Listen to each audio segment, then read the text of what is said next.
কেমন হবে সে দিনটি যেদিন মানুষ দেখা পাবে তার পালনকর্তার? মহান আল্লাহকে আমরা না দেখে ইবাদত করি, তার সব আদেশ নিষেধ সব সময় মেনে চলার চেষ্টা করি। সব সময় যে আমরা সফল হই তা নয়, কিন্তু চেষ্টা আমরা সবাই করি। যে আল্লাহকে না দেখে ইবাদত করছি সে আল্লাহ যেদিন দেখা দেবেন, কেমন হবে সেদিনটি? হাসরের ময়দানে সব হিসাব শেষ হওয়ার পর বিশ্বাসীদের আল্লাহ তার অশেষ রহমত গুণে দান করবেন জান্নাত। এই জান্নাত হবে পরম শান্তির জায়গা, পরম নেয়ামতের জায়গা। মানুষের কোনো ইচ্ছেই বাকি থাকবে না। জান্নাতের মাটি হবে মেশকের গন্ধ বিশিষ্ট। মুমিনদের জন্য যে ঘর বানানো হবে তার ইট হবে স্বর্ণ আর রূপার। জান্নাতের রাস্তাগুলো হবে মুক্তোর মতো তৈরি, আর ঘাস হবে জাফরানের। জান্নাতে মুমিনরা থাকবে অনন্তকাল, কারো বয়স বাড়বে না।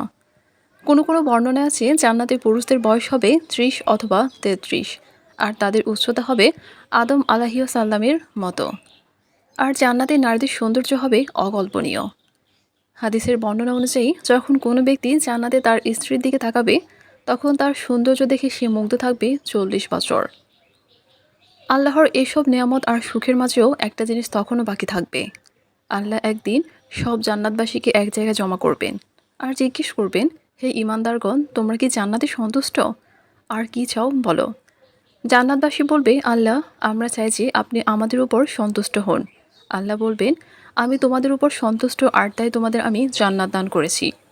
এরপর আল্লাহ বলবেন, আমি তোমাদের একটা ওয়াদা করেছিলাম, সেই ওয়াদাটা পালন করা এখনও বাকি রয়েছে। মানুষ তখন অবাক হবে আর নিজেদের মাঝে গুঞ্জন করতে থাকবে যে কি সেই ওয়াদা? আল্লাহ তো আমাদের সৎ কাজের প্রতিদান দিয়েছেন, আমাদের মন্দ কাজগুলো ক্ষমা করেছেন, তার রহমত গুণে আমাদের জান্নাতে প্রবেশ করিয়েছেন। আর কি বাকি থাকতে পারে? এমন সময় জান্নাতের চারদিক ছড়িয়ে যাবে আলোতে। স্বয়ং আল্লাহ সে জমায়েতে উপস্থিত হবেন আর বলবেন, কারা সেই ব্যক্তি যারা আমাকে কখনো দেখেনি কিন্তু তবুও বিশ্বাস করেছে? আজকে হচ্ছে বৃদ্ধির দিন, তোমরা যা চাও তাই দেয়া হবে। তখন জান্নাতবাসী বলবে, হে আল্লাহ, আমরা আপনাকে দেখতে চাই। আল্লাহ সে জমায়েতে উপস্থিত থাকলেও তার ও জান্নাতবাসীর মাঝে থাকবে নূরের পর্দা। ফলে মানুষ আল্লাহর উপস্থিতি দেখলেও তখনও আল্লাহকে দেখতে পারবে না। মানুষের কথা শুনেই আল্লাহ সে পর্দা সরিয়ে দেবেন, আর মানুষ প্রথমবারের মতো দেখবে তাদের সে মালিকের চেহারা। সেই মালিক যাকে না দেখে ইবাদত করেছে, ভালোবেসেছে, ভয় পেয়েছে। সেদিনের সম্মান হয়তো আমরা কল্পনাও করতে পারবো না। মহান আল্লাহ যেন আমাদের সবাইকে সে দিনটি দেখার সৌভাগ্য দান করেন। আমিন।